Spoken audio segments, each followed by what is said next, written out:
Quand je suis arrivée en 1991, on était dans un projet où il y avait l'équivalent de 2 temps plein en employés et le reste des ouvrières, il y avait 24 ouvrières. L'objectif de l'ASBL étant la remise au travail de chômeurs de longue durée, on trouvait qu'il fallait étendre les activités pour permettre à d'autres personnes de trouver de l'emploi. À ce moment-là, quelques années après, en 1999, on a mis sur pied un service repassage correspondant à une demande ici au niveau de la population de Chaudfontaine, qui est une population privilégiée. Et peu de temps après, on a mis en place un service couture, où là aussi il y avait une énorme demande, puisqu'aujourd'hui les personnes ne savent plus coudre. Donc effectivement, c'était les grands-mères qui cousaient. Donc voilà, on a après cela réfléchi par rapport aux titres service. Les titres services sont arrivés en 2003 et on s'est dit on va se lancer dans l'aventure, toujours dans la même optique, c'est-à-dire donner du travail à plus de travailleurs possible et également aux travailleurs qui étaient chez nous et qui voulaient travailler plus d'heures. Et en 2004, on a transformé le service repassage en service titre-service. Et là, depuis lors, on a vu quand même défiler, si on peut parler comme ça, 47 personnes qui sont passées au service repassage. Donc aujourd'hui, on est 70 personnes dans la SBL. L'avantage dans cette boîte, il faut le dire, parce qu'il faut le dire, j'en ai vécu une autre expérience beaucoup moins bonne, c'est le fait d'avoir le respect des gens, l'humanité, une bonne gestion, c'est pas comme ça partout, et tout ça fait que ça fait une belle entreprise. On est entouré par une équipe à la direction vraiment géniale. Moi, ce qui me plaît ici, c'est que j'ai des collègues de travail avec qui je m'entends bien. Et c'est vrai qu'à la base, je n'aimais pas spécialement de repasser, mais le fait de le faire à plusieurs, avec une bonne équipe, ça m'a toujours plu. Au départ, j'étais ici pour 5-6 ans, et puis voilà, je suis toujours là, donc au final, c'est très bien. De mon point de vue, c'est la relation et avec les clients qu'on a. On a quand même des clients qui viennent depuis 20 ans. Et la relation aussi avec le personnel de bureau, c'est assez familial. Elles sont forts à notre écoute et voilà, c'est très bien. On n'a jamais eu de soucis et quand il y a quelque chose qui ne va pas, on est écouté, on peut aller leur parler. Voilà, donc je suis venue me présenter ici et j'ai trouvé le travail tout de suite. Et maintenant, je suis bien contente de l'avoir parce qu'il y a vraiment une bonne ambiance, il y a vraiment un bon échange entre le bureau et les aides ménagères et aussi les repasseuses. Quand vous voyez Madame Delas, elle se décarcasse pour ces personnes. Ils essayent qu'on soit bien, quoi. Non, ils font tout pour que ça marche bien. Non, franchement, c'est vraiment une super bonne boîte. Très accessible, parce que moi ici j'ai eu un déménagement très récemment. J'ai expliqué que il me faudrait du temps libre pour déménager, pour faire mes démarches. Je n'ai eu aucun souci, je n'ai pas eu de refus, qu'au contraire. Directement, on m'a dit, s'il te faut une semaine, pendant une semaine, les matinées, on te les laissera. Ce qui a été fait, et bon, voilà.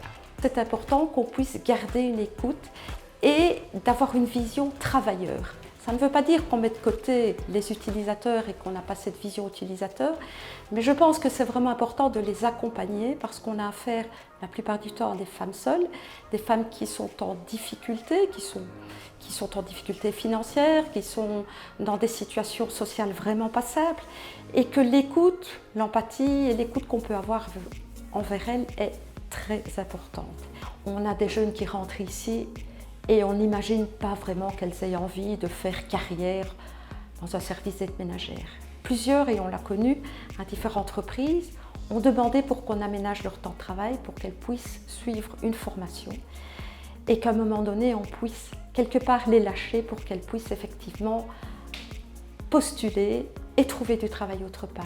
Et ça, je pense, c'est quelque chose qu'on entend et on les accompagne dans ce domaine. Et c'est toujours avec beaucoup de fierté, même si on est triste de les voir partir, mais c'est toujours avec beaucoup de fierté qu'on voit qu'elles peuvent avancer, qu'elles peuvent faire autre chose et qu'elles quittent le service pour un autre boulot qui les intéresse et qui les remotive.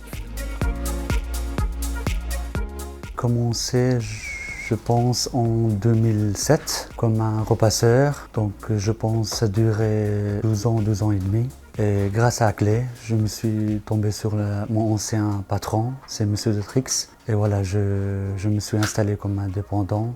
Et je suis le patron de la société AHCMC. Grâce à Clé, j'ai trouvé mon travail que j'aime. Et voilà, on est maintenant 3 personnes dans une société.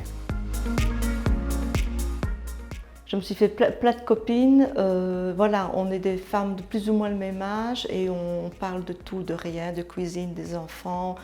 Le travail est un petit peu dur, mais on travaille dans une ambiance, moi personnellement, je vois bien les autres aussi, vraiment très très bonne. Mais l'ambiance, les collègues, mon travail, les patrons sont super sympathiques. C'est tout. Mais je me suis fait beaucoup de copines ici, oui. Je me sens très bien, j'ai été très bien accueillie, malgré la peur un peu de la nouvelle dans le groupe. Et on ne me l'a absolument pas fait ressentir, quoi. Ici, c'est vraiment une très bonne cohésion. Voilà, j'ai eu la chance de retrouver du travail ici. J'étais plus toute jeune, donc ça m'a quand même bien sorti l'épinure du pied de trouver du travail ici à l'âge que j'avais. Oui, j'ai un bel atelier bien éclairé. J'ai le matériel qu'il faut, donc voilà. Mais les conditions sont très bonnes parce que nous avons des bonnes machines, nous sommes dans des locaux bien aérés, bien conçus, bien organisés. On a des locaux modernes, lumineux, aérés, parce que même l'été, vous savez, avec toutes les planches de repassage, il fait très chaud. Et l'été, on a une fenêtre à chaque planche, c'est un luxe, je trouve ça. 4 étoiles, je peux le dire, c'est vrai, franchement, parce qu'il n'y a pas ça partout, hein. Je ne sais pas si vous avez déjà vu les conditions ailleurs. Chacun fait comme il peut, évidemment, mais on a cette chance-là, oui. Je suis bien, quoi. J'ai pas de boule au ventre, j'ai pas de peur. J'ai envie de venir travailler. C'est un choix de leur donner d'abord de l'espace, de ne pas être confinés, de leur donner des locaux qui sont prévus pour du repassage, parce que c'est effectivement très important. Et puis un encadrement. Et un détail, par exemple, c'est qu'on a prévu dans le temps horaire, quand elles font 4 heures, un quart d'heure de pause au milieu pour qu'elles puissent se reposer, pour qu'elles puissent boire une tasse de café. Parce que, outre le travail, c'est les relations qu'elles ont entre elles. Et ça, c'est hyper important. Et donc, dans ce cadre-là, on prévoit dans la journée des moments où elles peuvent se parler, même si elles ont la possibilité de parler quand elles travaillent à hors passage.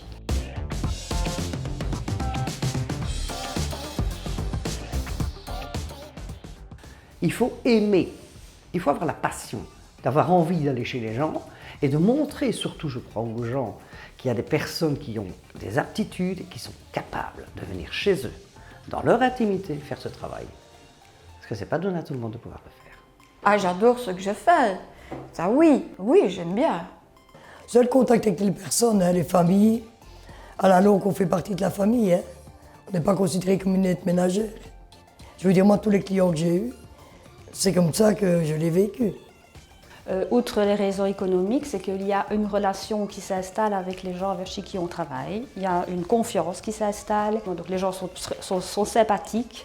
Toujours un sourire quand vous arrivez. Et puis vous avez l'impression aussi, quand les personnes sont plus âgées, vous avez vraiment l'impression de leur rendre service. C'est le contact humain. Moi déjà, j'aime beaucoup les gens. J'aime faire plaisir, rendre service. Et puis, comme vous dites, on rentre chez les gens. Vous avez beaucoup de gens qui se confient à nous aussi.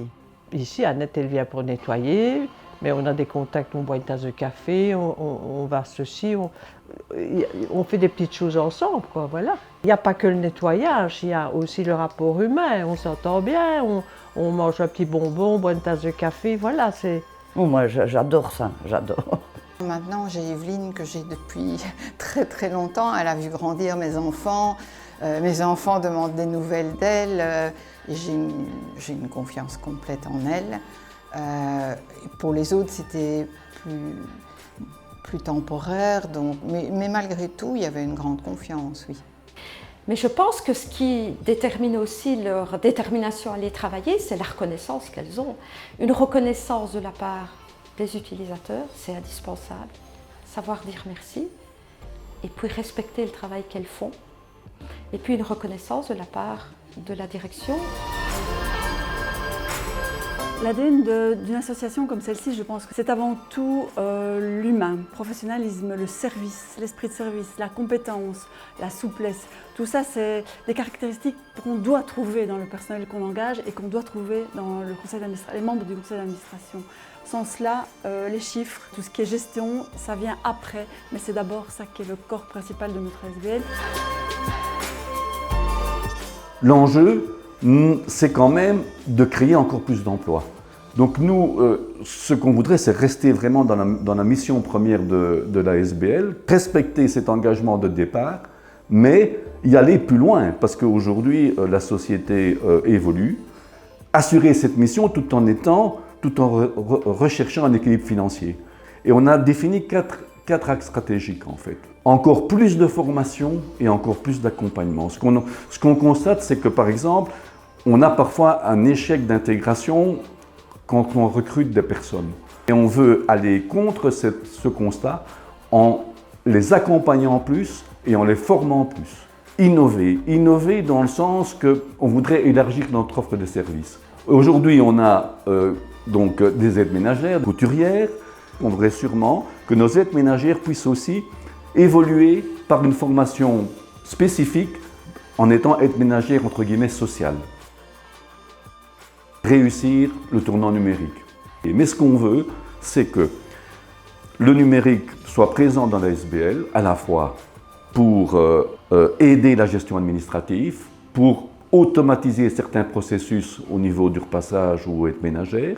On peut aussi créer une relation numérique pour ceux qui le veulent avec nos clients, créer des partenariats dans notre secteur. Je pense qu'on doit créer des ponts avec les autres associations, que ce soit les aides ménagères, d'autres aides ménagères, que ce soit les aides familiales, les gardes à domicile, les SAFA, les aidants proches aussi. Avec eux, on doit imaginer des collaborations pour qu'on puisse avant tout répondre aux besoins de notre population, sans esprit de concurrence, dans un esprit ouvert de collaboration claire.